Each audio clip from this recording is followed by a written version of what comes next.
Hello everyone, you're very welcome to my bedroom. This is the place I've slept in for many years, but for the past year it's also the place that I've delivered all my lectures from. So it's changed in my mind from being a private space into being a semi-public space at least. And I'm sharing information, visual information, to my students that I would never have shared before as a consequence of COVID-19. The fact that we had to move online so quickly meant that things were done in a rush and people didn't necessarily reflect on the ethical implications of the decisions that were being taken. But now that we've been doing it for a while, we have time to think and reflect on things. And we have to consider whether, for example, making webcams mandatory for students when they're doing exams is ethical or not, and what kinds of ethical issues could occur as a consequence of that. So that's the nature of this paper. Thank you very much. So as I said, my name is Damien Gordon, and I'm presenting this on behalf of myself, Paul Gibson, Brendan Tierney, Dimna Sullivan, Yanis Stravakakis, and Andrea Curley. And we're lecturers both in the Technological University of Dublin in Ireland and the Telecom Sud Paris in France. We're involved in a project with a number of partners from Italy, Switzerland, and Sweden called Ethics for EU. And the goal of that project is to identify gaps in computer science lecturers' knowledge of ethics and to develop a common understanding of what are the key issues in digital ethics. From there, to develop a digital and open repository of teaching content and assessment content made available to computer science lecturers that they can deliver to computer science students to create an awareness of some of the ethical issues that they will be encountering when they become professionals. To help in that task, we've created a number of instructor guides that will help the lecturer deliver this content. And really what we're aiming to do is to develop a community of practice around digital ethics. So we're developing content primarily aimed at the lecturer, but nonetheless we want to produce some pre-made content for them that they can easily take and use for computer science students, everything from first-year students to taught MSc students. We're looking at a range of approaches, including videos, podcasts, games, case studies, presentations, and searching activities like web quests to see how we can engage the students with these kinds of issues. And one thing we will note is the change that we've all experienced from being in a classroom on the left and doing examinations on the right. Because of this very nasty bug, our classrooms look like now the thing on the left, and our exams, in some cases, look like the thing on the right. So our classrooms, if we ask our students to share their screens and their webcams, means we're getting a lot more information about them than we would have been able to in the past. It could be audio information, it could be video information. This is a very difficult issue in my mind because some teachers do feel that it's impossible to create a relationship with students without seeing their faces, and they want to encourage the students to share their webcams. Maybe they don't share, that doesn't result in the students sharing private information, but maybe it causes anxiety for students, or maybe they're worried that their peers will change their perception of them as a consequence of that sharing.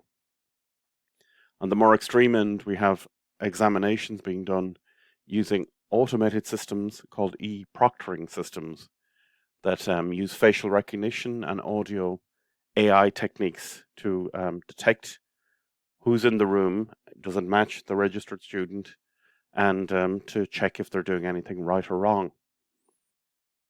This kind of smacks a bit of Big Brother kind of stuff, simply because often the students have no control over the rooms they're in when they're doing exams during lockdown. Whatever house they were in, they were locked in that house. If in the middle of an exam, a parent stuck their head around the door and the system detected them, the student could be potentially logged out or failed of their exam.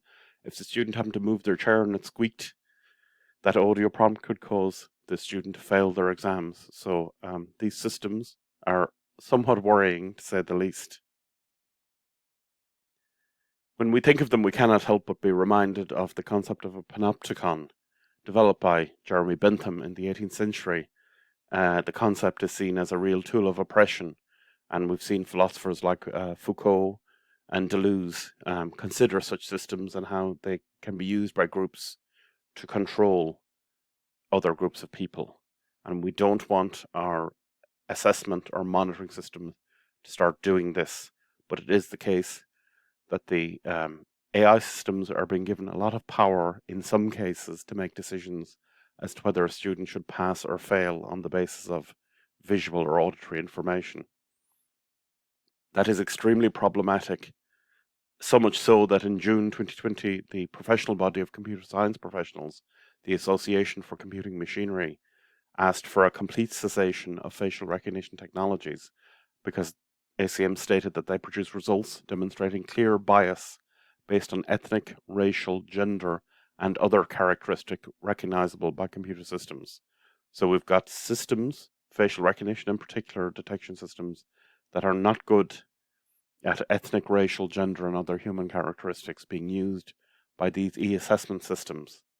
And ACM thinks it's a bad idea, and indeed, even if it's not a legal problem, which there may well be legal issues with it, it's certainly an ethical issue of a very serious nature. To find out how the students felt about this, we created a survey that we call the Webcam Usage Student Survey. And we looked at a number of existing privacy questionnaires and were very inspired by Chignall's Privacy Attitudes Questionnaire, the PAQ. The kinds of questions we asked were things like, I use the sliding camera cover to block my webcam. I think it should be mandatory for students to have webcams on in class. It should be mandatory for students to have them on during exams. Facial recognition software should be used. AI should be used to detect if something is going on. So just to get their views on things. How worried are they about these issues? So we created the survey in Microsoft Forms and distributed it for 5 days between April 21st and 26th of this year. The students were told that the survey was voluntary, that all submissions are anonymous, and that the results will be published as part of this presentation. A total of 58 students participated in the survey, and the range of results indicate that with all of the questions we asked, some students very much were for, some students were very much against, a lot of students were in the middle. Some hot button topics certainly, but on the main there was not a consistent agreement on almost any topic at all. This is very interesting and indeed backs up existing research. A survey by the Ansberg Center, the USC Ansberg Center for the Digital Future, and Bovids Inc. showed that millennials are confused about the topic of privacy. They don't really understand it, and they don't understand the value of it.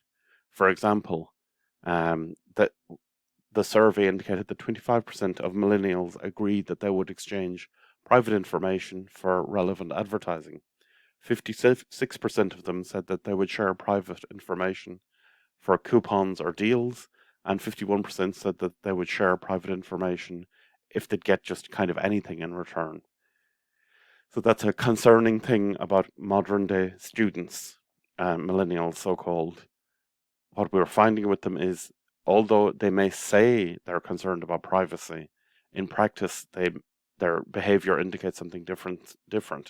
Sometimes we refer to this as the privacy paradox. It's a difficult squared circle, but we want the students who are computer science students, who will be developing the tools of the future, at least to be aware of these issues. So if you want more information about the Ethics for EU project, please go to www.ethics4eu.eu, and you can follow us on Twitter at ethics4eu. Thanks very much. I hope to see you at the live presentation.